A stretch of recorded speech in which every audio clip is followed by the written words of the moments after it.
And in my personal life, I, there's all kinds of ways to acknowledge when you're not in the right place. For instance, somebody could react to you and you'll be like, well, you could react right back and go back and forth, or you could take a step back and like, was that the response I really wanted? What part was my place in it? And why is it bringing tension in my body or in my mind? Why am I tense? And taking that moment to acknowledge it, make a note of it, and store it so that you remember that's one I don't want. Yeah. How's that sound? Yes, for sure.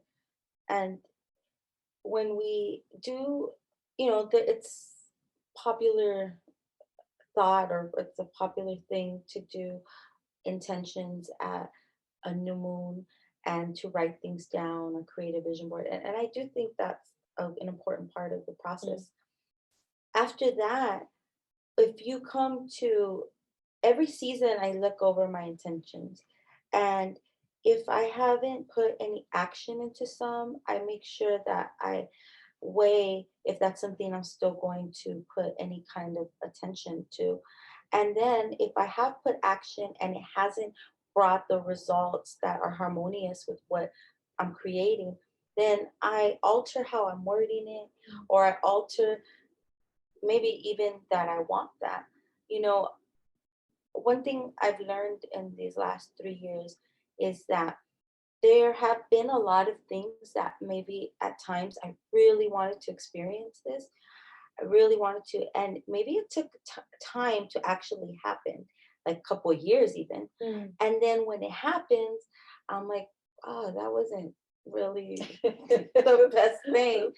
So lately, when I have a desire, especially if it involves other humans, I make sure that I'm careful about how much I want it, because Mm. I've had the results of, like, you could get everything you want, but not everything you want is what you need. Yeah.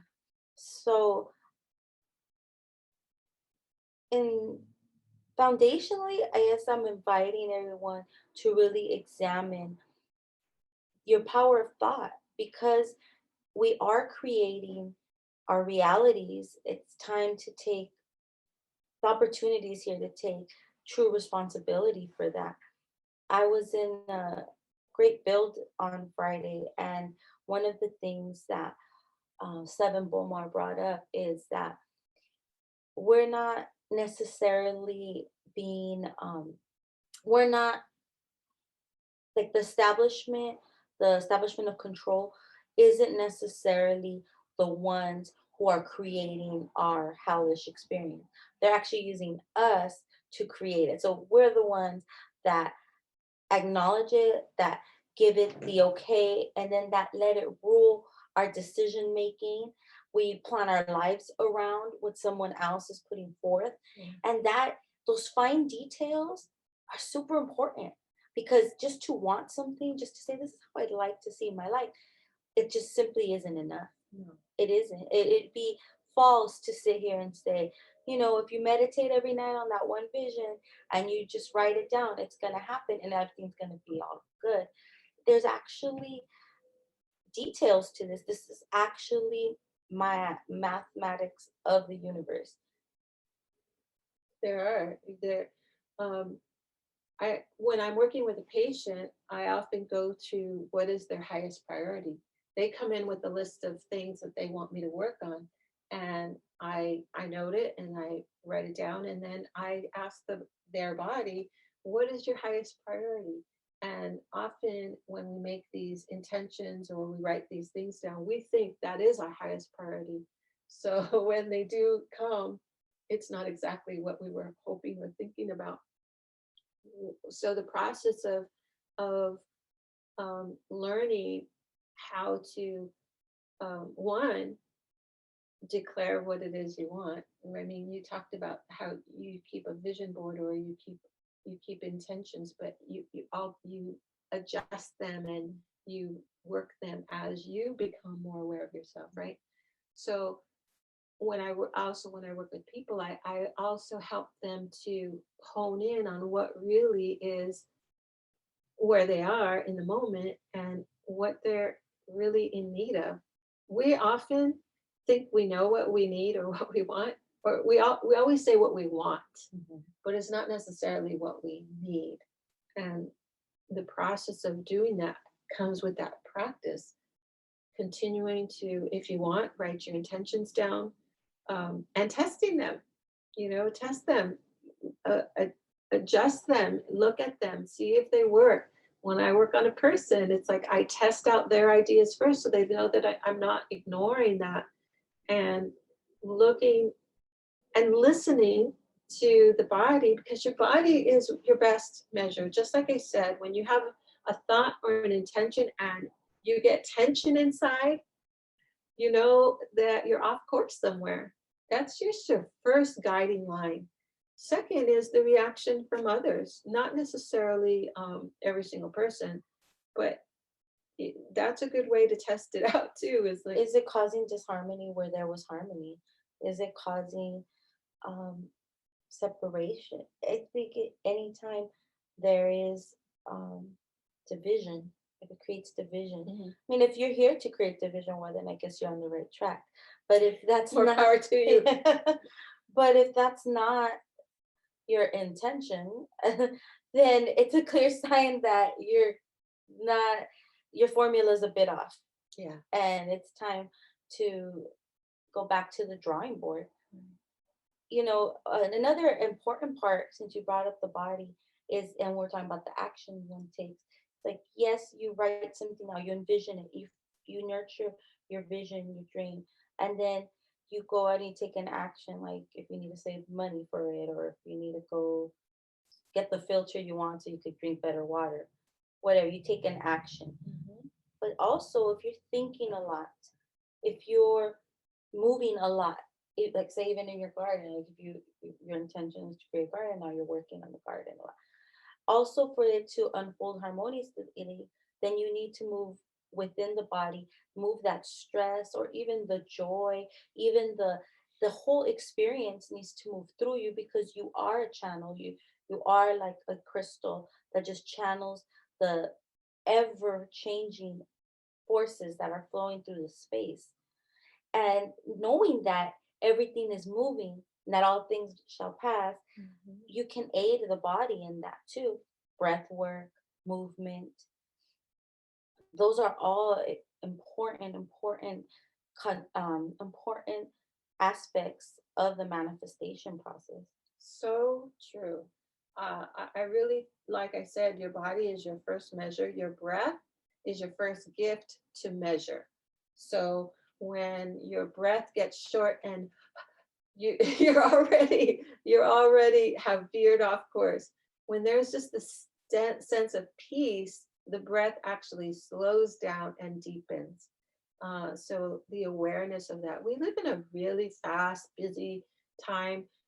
We're looking at information on it's just like boom, boom, boom. So that stillness is part of allowing yourself to take in the breath, take in the moment, take in the take in the response within and without.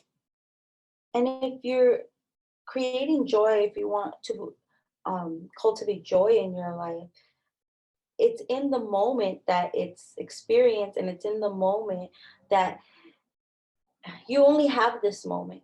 So if you're not creating joy within the moment, whether it's the process to get to what you're doing or whether you're already in it, but if you are in savoring and enjoying moving through the space and that experience with an upliftment, then it's time to slow down enough to maybe acknowledge what how you can bring joy, and Uh, how you can appreciate what's coming forth from the actions that you've taken, from the movements that you're making. Because even if you have this ideal that you want to create in the future, you still only have now to feel even the joy of what you've seen in your mind, yeah. to feel that you don't have enough time, that you don't have enough people supporting you, that you don't have the a support of one thing that you think is a essential component to it, it's a waste of your own energy. It's a waste of your own health. Even if you're sick and you want to be healthy, it's important, it's imperative you find what could you enjoy about self in the present moment, even if you're creating more health than what you're experiencing in the now. Yeah, we are funny beings. We obviously have the best of intentions. There's a Well, not everybody, but I well, mean, there's a part of us that does.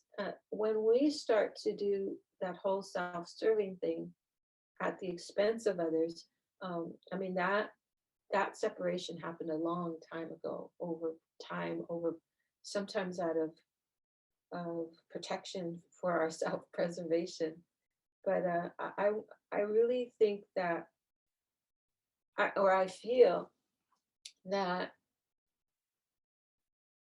the person on a path to transformation, or on this transformational path, um, you're going to have good days and you're going to have not so good days. It's going to, in the beginning, it's not going to be super easy to capture all the places that you want to shift.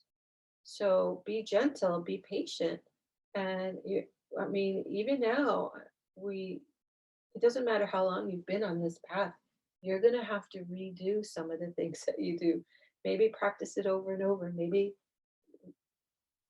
address it over and over. But I know one thing is it's not a game. It's not something where you put out like happy intentions, or you say positive things, and then that's going to do it. It's not about positive intentions.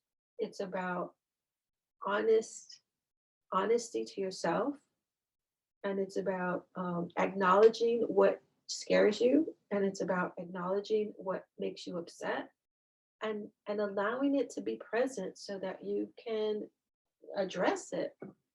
um, I know that when I test a body, and somebody says to me, I really want to get better, I really want to get better, and I test them and the body tests like, no, you don't. There's a test I do that's like, uh, where the person says, I wish to be happy and healthy, or I wish to what is it? Oh, life is good. Life is good. Love is good. Health is good. I wish to be happy and healthy, and I connect to the God source, or the source within me. And so many times that it's not true. And those are the places that we need to find. Those are the places that we need to start, where we say we want to, and true, we do, but we don't. There's a place in us that has not yet addressed the fear and the anxiety and the doubt that says, oh, well, I don't think so. And this is the practice of the journey, is finding out where you have a blind spot, where you're putting out these intentions and you keep bumping into a wall, and then taking the time to say, well, what is it I'm saying or doing that I'm not acknowledging? And maybe I can't do that on my own. I mean, we both have our special teachers, and we have each other. And in many ways, my patients and my clients teach me so much about who I am and how I've been in the moment. Oftentimes, I think, oh, this person just came in because that's exactly what I'm working on. I mean, the journey of transformation comes from acknowledging that all sources are responding to your desire to transform and to evolve. And it's about paying attention to every part of it, you know, um, every part of it. And it's okay if you have a great intention. Like, I'm setting up for my gift of my karma clinic, and I'm excited. I prayed in the morning, I prayed for the space, I cleaned everything. My family helped, and one crabby person can throw your whole day off just like that. And it almost did. And it was up to me to decide that, is it, does that have anything to do with me? And I could have taken that in and just made my whole day messed up. But I can also say, we're all having our human experience. And, I don't need to make more of it, and I don't need to carry it, and I don't need to fix it. I just need to acknowledge that somebody's not having a good day. It doesn't mean I don't have to have a good day. I think when we're on this journey, every moment to moment, is that question of, um, who do I want to be? How do I want to be? Is this closer to the evolution that I have this intention about? Every moment. It's not just, when I'm meditating or at night before bed, or, it's moment to moment. I wanted to ask you, how um, you assess when either when you come to a place where, uh, you're like, yeah, I'm on I'm on track, and boom, you come to. How do you assess when you come to a place that's like, whoa, speed bump or roadblock, or it feels like cold water in your face? Um, Mostly, one, if it's a pattern, that's the first thing I Mm, look at. If this coincides with something I continuously create out of a lack of awareness, and if it is, then that's at this point in my life easy, because if I'm on a pattern, that means I keep going right, so I'm going to go left. And that's the easier part. But if it doesn't look like it's a pattern, I assess if it has anything to do with me. Um, and if it does, if it has to do with emotions that are still, the other day I had an emotion come up that I haven't felt since I was a teenager. mm. And when I was a teenager, I'd basically hit people in the face if I felt like that. So acknowledging that I felt that way, it's like, luckily I have the tools now where I could breathe through it. I can, breathing through it is really what helped me. Mm, And then sharing it with others where I could vent that energy, and then not necessarily direct it like daggers at someone who it would wound in that way.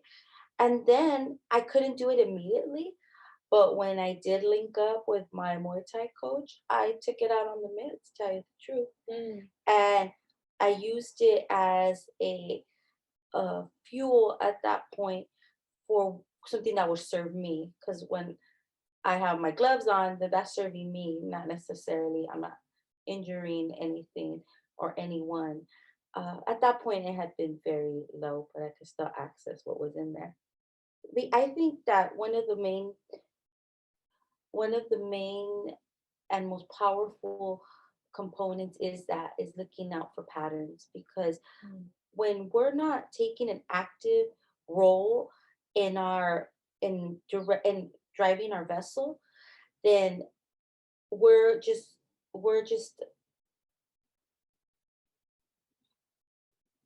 susceptible to all the forces that are passing through. Right. And when that happens, that is cyclical, and that keeps happening in a pattern. So if a pattern is showing itself, it means it has a formula, and it means you could step in and out of it. So that's helped me the most. Like, that's why I value astrology and numerology, because before I even utilize those tools, after a couple things kept happening, like in my marriage, I started noticing, okay, this happens every 4 years. There's always this little distortion, and it would be like in October. And when I started putting together, and a lot of people have that, where they'll say, like, I don't know why, but this is though noticing those things are easy. I don't know why, but I see this number all the time. I don't know why, but every January I get sick or I miss Uh-huh. my mom or something. When you pay attention and you add value to it, when you're not just like, oh, it's a coincidence, or oh, when you put value into that knowing, then it starts to reveal itself because you paid attention to it, because you're looking at it, it reveals itself, and then it does communicate. And of course, it's not literally a voice in your head, but Yes. they are thoughts that feel very solid to you. Or sometimes a person externally may say something that you're like, oh, I needed to hear that. Everything is aligned in your reality. You're the one who's allowing who's allowing what comes in and what doesn't. Even the things you want, sometimes if they're not coming in, there's some part of you that's blocking that. Mhm. So yeah, so for me it's patterns. And when I see patterns, I just make sure that I do the opposite. If I'm inclined to do what I always do, I'll go the opposite way. Yeah, that's excellent. I love that because you can use the patterns that um, that you continue to do that get you, that's make you stumble every now and then. But you can also use a pattern and a routine to help you move forward, which is how I got to the place that I am now. I call it a manda or an offering or the old. It's based after the old. Process of uh, the milagros, where you make an offering in order to get an answer for a prayer. Somebody's sick, you go to the sacred place and you put your little milagro to say, please help so and so get better, and I will walk on my knees. It's like that practice.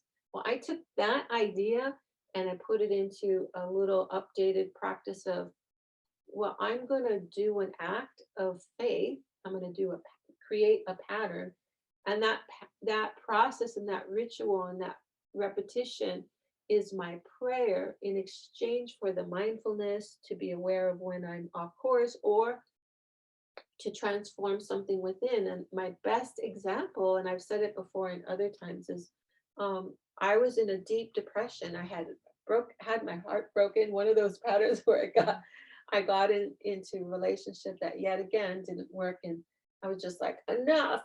This Mhm. is enough. It wasn't so much that particular person, but the pattern of these How many relation times am I gonna right. experience How this? many? It's like I can't do this anymore. I don't want to do it like this anymore. And I just said, no more. I'm not going to do anything. I didn't work. I just stopped everything. And I wasn't living in this town. I was pretty much in a town where I knew very few people. And I had gone there for love. So it was even more hard. But I I've said this before, what I did was I asked for help because I was obviously not paying attention and not good at what I was doing. And I needed help and I needed to work and I needed to take care of myself. And I felt like I couldn't. And I asked for a way out. And what I got in response, which I feel has been so powerful and it's so simple, it doesn't even make sense. But the response I got from creation was fix my bed and braid my hair. And I'm telling you that I did. I would fix my bed every morning and I would braid my hair. And that routine of fixing my bed and braiding my hair every morning, every day, did something internally. And my prayer or the response that I wanted out of myself was to feel better, to feel like I wasn't at a dead end, and that I can go back to being who I wanted to be. That was my prayer in exchange for these actions that I would do every day. And the truth is, I'm telling this story out of uh, out of order, but the truth is, every day that I did that, I felt more energized. When I finished braiding my hair, I would look at myself in the mirror and I would say, there you are. I see you. And that little act of saying, I see you, okay, we can do this every day. I was more aware of the place and within, and it was an act, an action.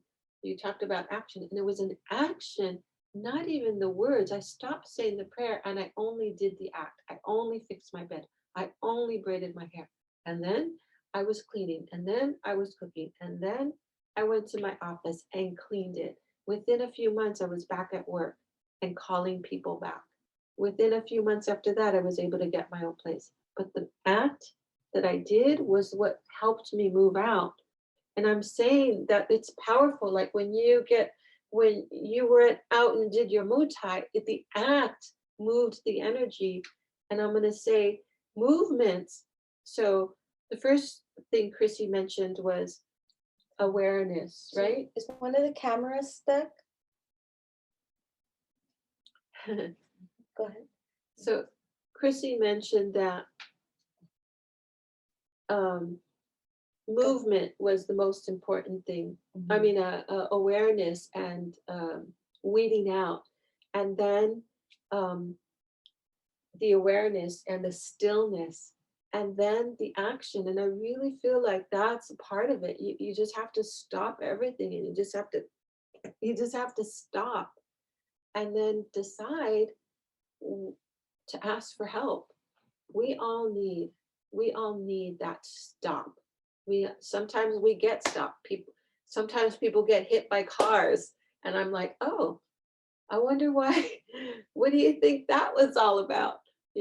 I do not think there's these random acts that just happen randomly for no reason. People like to use, oh, it was random.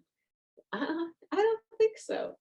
The universe is always in conjunction with us, in response to us. And when we are moving too fast in a direction that's out of our evolution, outside of our process and our evolution, there's enough love for us from the prayers of those before us and or those within our lives, and even our own silent prayers that says, okay, she needs to stop. Boom. you know, I really think that that's not by accident. That we call them accidents, but something transforms. I can't tell you how many times I've been popped in my little bubble in order for me to stop doing something that was so self destructive. And I wouldn't have known had it not stopped me. I really believe that there are forces that are there to support us, and what feels like a big hit or a something that feels destructive or heartbreaking, it's not. We just have to go back to stillness to find what's the next step. And it's okay to be still for a long time. The act of what I was talking about with my braiding my hair, I did that for a year. And I was already feeling better within 6 months, but I did it for a year out of gratitude that something had changed. And I continually do something like that for whatever it is I'm working on. And it is that little action of faith is what answers the prayers of the things that I do feel I would like to pursue that would improve who I am as a person and my life and the people around me. So, the action, that's how I see the action. Yeah. When you talk about action, you're talking about something similar, right? Like, besides. No, when I said action, I mean like we literally do something to manifest, depending on what it is we're wanting. It's like if I say I want to eat healthier, then there's an action that Ah. corresponds to that. But I mean that's that works too. So the name of the conversation is the inception point of manifestation. And one thing I felt very passionate about sharing or bringing into a conversation is that we I don't think there's enough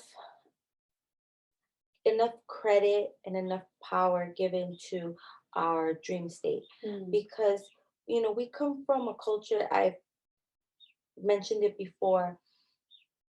Actually, all cultures have a knowing of that there's dreamers who are upholding the reality, which means it's like over your oversoul who has already lived this Mm. is still holding the vision of what you're moving through. And knowing that, the more you pay attention to your own dreams and not just trying to interpret, like, what did it mean when I saw my grandmother drinking orange juice, or like, that's not what I'm talking about.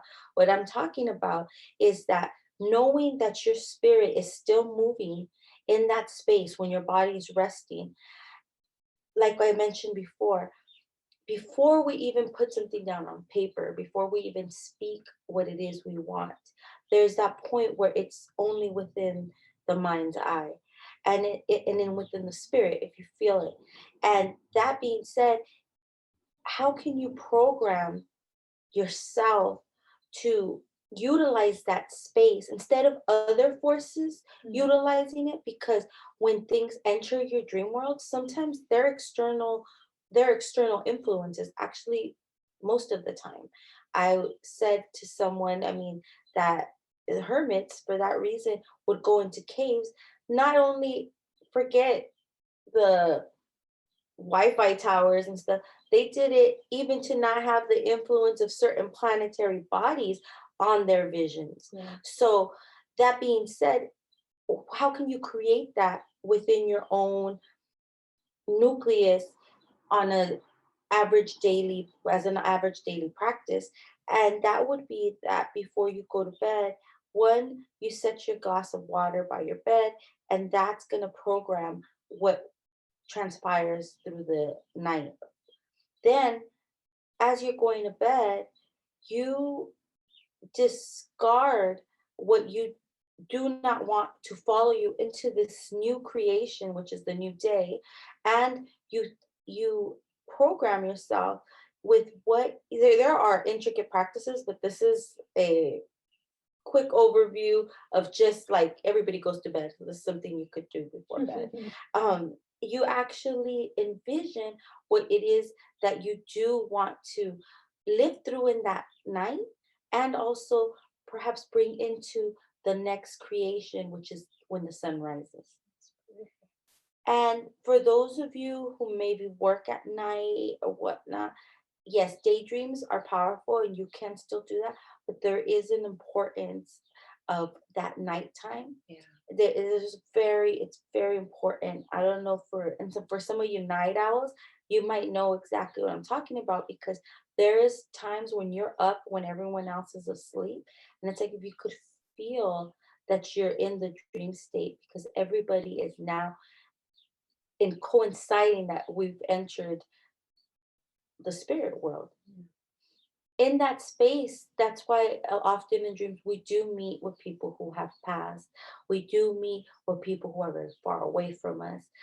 That happens because the spirit realm is accessible to all.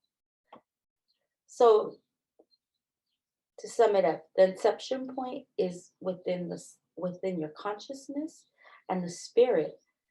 That if you could hold that first there, that's when you begin to bring it into the light, which is just the new day.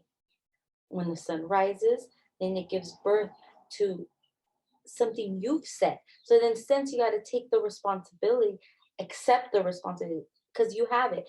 You have the wherewithal, you have the capability, but we don't always take the responsibility and accept it and say, Mm. I'm going to be the captain of this ship.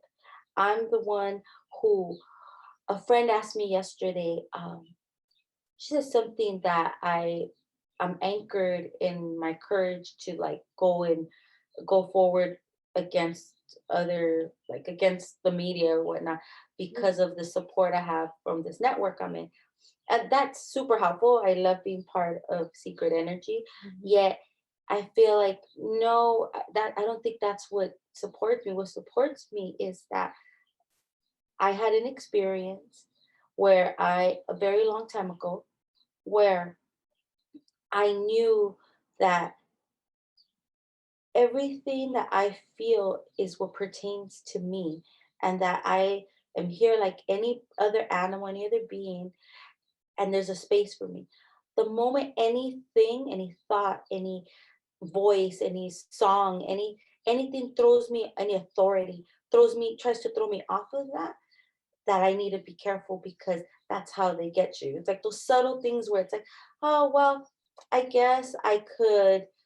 A friend told me once, I'm vegan, and a friend said once, well, I don't eat meat, but if I go to someone's house and they made it for me, I'm gonna eat it. And I was like, why? And they're like, because I mean, I think that's disrespectful. That's what they told me. I said, well, I wouldn't do that because I'm not doing it out of disrespecting them.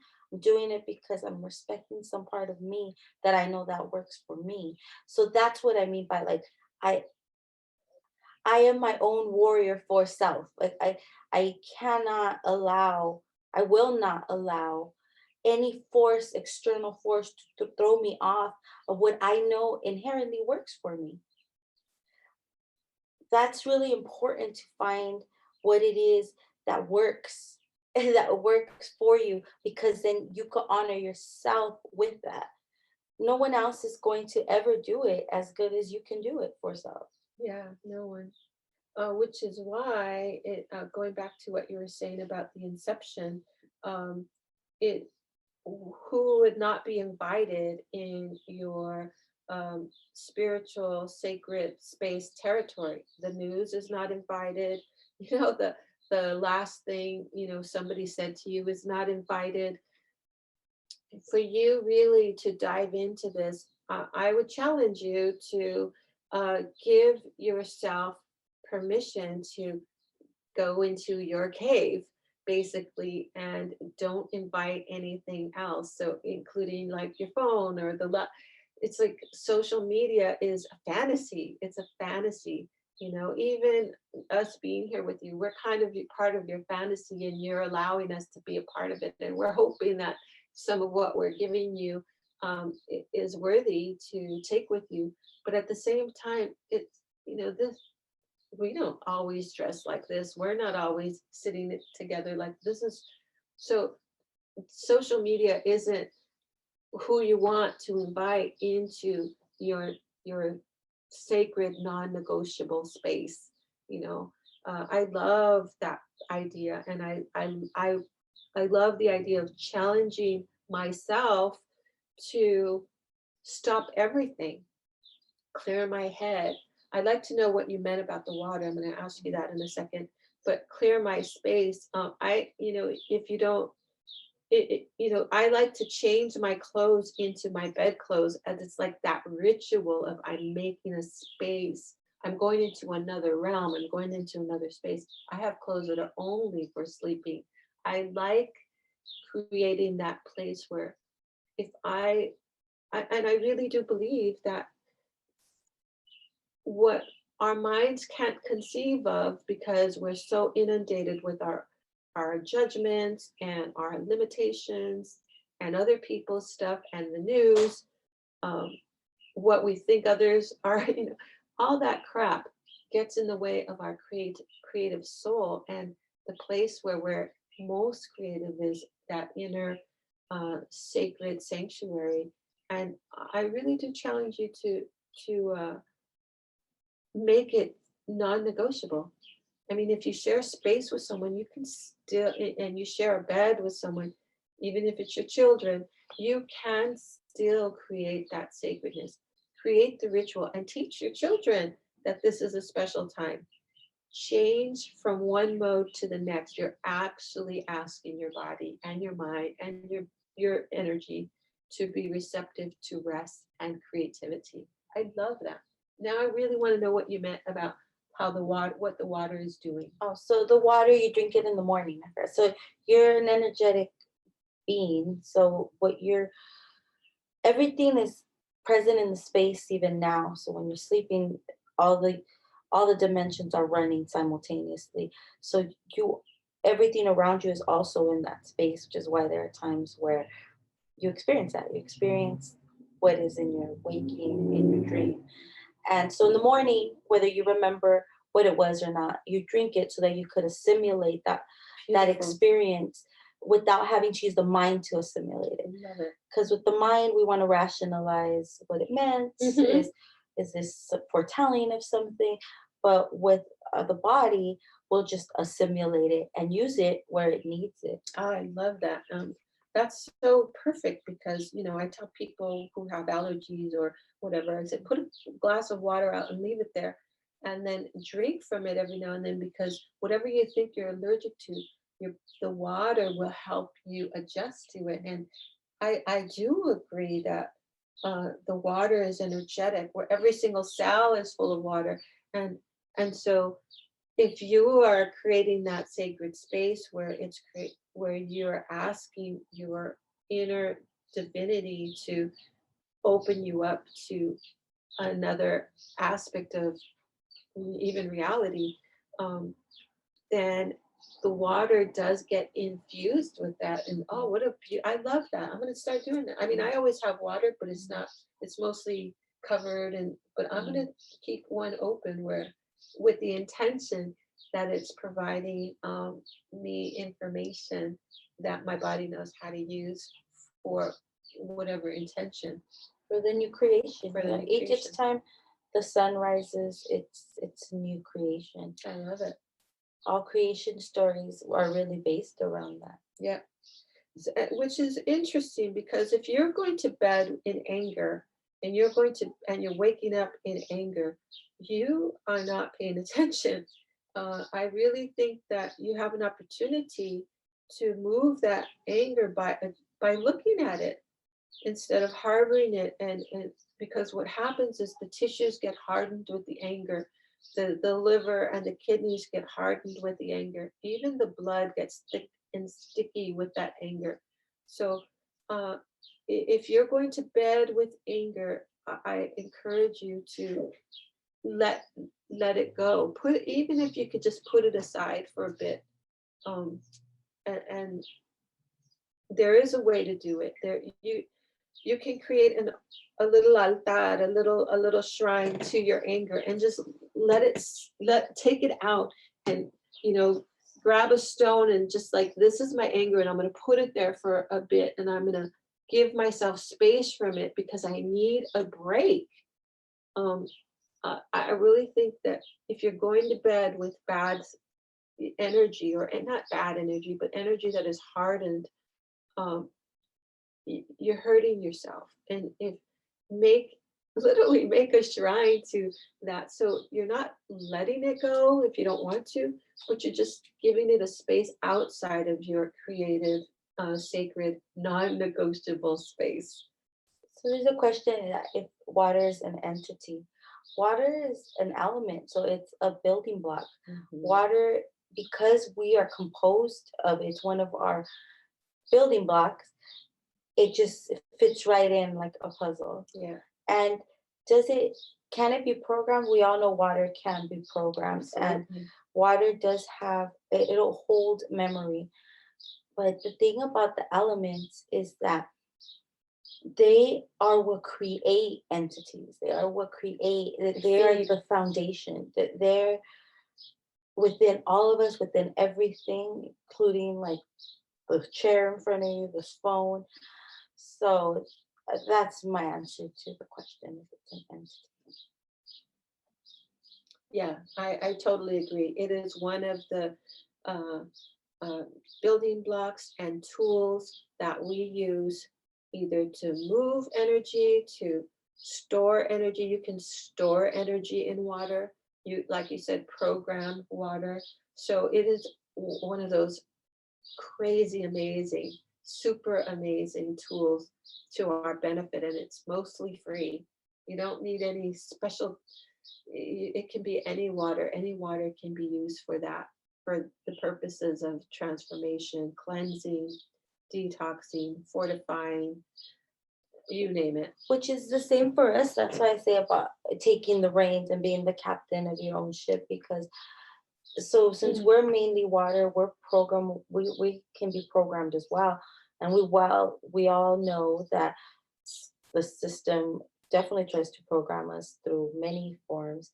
So if you grab the reins of your own life, then you can program yourself with things that you might not have right now, that maybe your parents didn't hand you, and maybe society didn't hand you, but you still can program yourself with that with things that feed you, the things that uplift you and help you move, because that at the end of the day is, we are mostly water and we're moving through water. I mean, for anybody who doesn't know what I'm talking about, just if you've just look at the fog on a morning. We're in water. We're just not in the density of the ocean, perhaps, but we are in water. So if it's important to move and flow and not be stagnant. And yeah, you can program yourself as well. And you can affect those around you by how you move that energy. You know, you walk into, haven't you ever walked into a room and you're like, oh, I feel so at home? Well, it's because whoever is in that home created that space of home and welcome, and it's literally in the air. So it's that field that's created. So water becomes part of a field that can be tapped into and utilized for all kinds of purposes. I love that question. It's a great question. How's our timing? We're at the top of the hour, so if there's any questions, any questions, because if not, we need to be closing soon, since we want to talk about why we need to wrap it up, since it's about Yeah. So thank you. So I am offering a karma clinic, and it's today at 1 o'clock. And anybody is welcome. It's for 2 hours from 1 p.m. to 3 p.m. And it's by donation. It's donation based. So if you have something to offer, that's a great exchange. I give you my hands and my attention, and whatever you're able to give is fine. And if no one's going to be turned away for lack of funds, um, and this is just a time for me to give you something, and connect with you, and it's part of my practice and my offering for this year. uh, just be aware that this is an offering. So I'm not doing diagnostics. I'm not going to give you a bunch of information. It's mostly a gift, and if I can help and be of service, then I hope that I can. Um, and it starts at 1, and it's first come, first serve. So you'll have to sign in. Each person has their own time. It's very short. It's not going to be a long time with each person. I want to be able to address as many people as I can. And so if you have to wait, well, you might have to wait. If you don't want to, you don't have to.